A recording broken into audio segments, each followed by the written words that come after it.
السلام علیکم ګرانو مینوالو، امید لرم چې روغ جوړ به وئ او د ژوند په مزو کې به وئ. ملګرو، ډېر افسوسناکه دردناکه واقعه چې کومه مخې ته راغلې وه چې د بهارات په ورځ چې کوم ورته 15 سپوږمۍ وایي، په هغې ورځې باندې 15 شعبان باندې چې کوم د کرن خان سره کومه واقعه مخې ته راغلې وه، د هغې حقیقت راښکاره شو چې آیا دا څنګه شوي وه او د ده اصل وجه. ملګرو، مکمل معلومات در سره په دې ویډیو کې شریکوم. زموږ ویډیو در سره پوره په پوره وګورئ چې مکمل معلومات درنه. ملګرو، ویډیو کتونه مخکې که تاسو زموږ په چینل نه وئ نو زموږ چینل سره ضرور سبسکرایب کړئ چې زموږ کومه نوې ویډیو راځي چې هغه تاسو ته زر تر زره در رسي. او د دې سره د ټالۍ نشانه مو ووایئ چې تاسو د تازه معلومات نه زر تر زره خبرېږئ او خوند ترېنه اخلئ. ملګرو، تاسو ته چې څنګه پته ده چې د کرن خان سره ډېره افسوسناکه دردناکه واقعه مخې ته راغلې وه چې په پېښور کې هغه پروګرام کولو چې د هغې پروګرام په دوران کې په هغه باندې پولیس راغلو او ډېر زیات پولیس پرې راغلو او د ده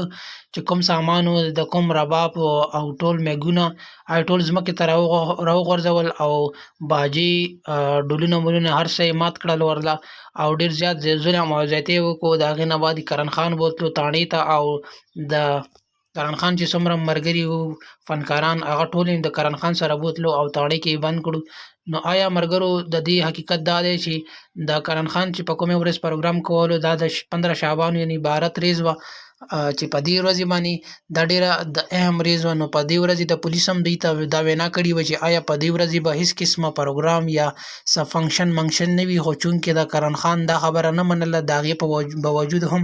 کرن خان یو پروګرام وکړو چې په هغې کې پې پولیس چاپه وکړه او د کرن خان ته یې پهله هم ویلي وو چې آیا ته داسې پروګرام ونه کړې. نو هغې نه بعد پولیس پې چاپه وکړه او د ده والا چې کوم سامان و دا یې ځمکې ته راوویستل او کرن خان ته یې ویل چې تا سره موږ پهله. نو د هغې نه بعد یې کرن خان بیا جیل ته بوتلو او د خلکو هم دا ظاهره کړې ده چې د ډېر افسوس خبره دی. کرن خان ته هم پکار دی چې د یو فنکار سړی دی او یو د ادب سړی دی او یو هوښیار سړی دی، نو د داسې کار نه و پکار چې د یو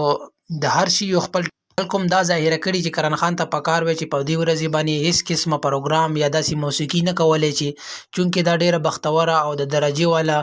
ورځ وه نو شپه وه چې په دې کې د داسې د فنکشن یا د موسیقي یا د ټنګ ټکور هېڅ قسمه ضرورت نه و. نو دا ډېر د زیاتی کړې او پولیس هم ښه کار کړی چې د او پولیس ته هم دا پکار وی چې د سامان ته هېڅ قسمه نقصان نه وی رسولی، چونکې چې د سامان ډېر ګران دی او د هغې نه بعد کرن خان بیلی وی او جیل کې پې او د کرن خان او د ده ملګري جیل ته بیلي وي او د باندې اف آی آر کړی وی چې آیا دا کار تا داسې ولې وکړو چې تا ته موږ پهله هم ویلي وو چې ته په دې ورځې باندې به هېڅ قسمه موسیقي یا رباب منګې هېڅ قسمه سور به نه وي او د تا زموږ د خبرې باوجود هم تا داسې کار وکړو. نو تا د حکومت او د قانون مطابق ډېر غلط کار کړی. د هغې په وجه به د کرن خان ته ډېره سخته نه سخته سزا ورکړې وې، خو د کلي خلکو هم دا ظاهره کړې چې کرن خان ته هم پکار وی چې آیا داسې ورځو باندې د داسې فنکشنونه نه کوي او نورو فنکارانو ته هم داسې پکار دی چې آیا د ده لکه د هر شي خپل یو وخت وي او ټایم وي، نو د دو شیونو د اسلامي تعلیماتو د ډېر زیات خیال وساتل شي چې آیا چې په کومه ورځ باندې ممنوع وي یا داسې ورځې وي چې د هغې په ورځ باندې د موسیقي کول یا داسې ټنګ ټکور کول دا ناجایز وي. نو د فنکارانو ته هم پکار دی چې په دې ورځې باندې دوی داسې کار نه کوي، چونکې که خلک ورته ډېر زیاته هم افر وکړي 2 لاک 3 لاک، خو دوی ته پکار دی چې دوی داسې ورځې باندې کار نه کوي او دوی خو ډېر هوښیار او پوه خلک دي، ټول تعلیم یافته خلک دي، نو دوی ته داسې نه ده پکار چې آیا دوی د انپړ ځان نه جوړ کړي او د ناپوهه خلکو غوندې داسې کارونه کوي چې هغه ډېرې زیاتې قیمتي ورځې وي، په هغو ورځو باندې دوی فنکشنونه کوي او د موسیقي کارونه کوي. نو دا خو د ځان سره سره دا نور خلک هم ډېر زیات ګنهګار کیږي ځکه چې دا ورځ چې دا ډېره زیاته بختوره او د خوشحالۍ والا شپه وه. نو د دې په وجود د کرن خان داسې غلط کار وکړو چې د دې کې ډېر جاهل خلک او ناپوهه خلک وي چې په هغې کې هغوی ته هېڅ قسمه داسې د دې شي معلومات نه وي. نو کرن خان خو یو تعلیم یافته او یو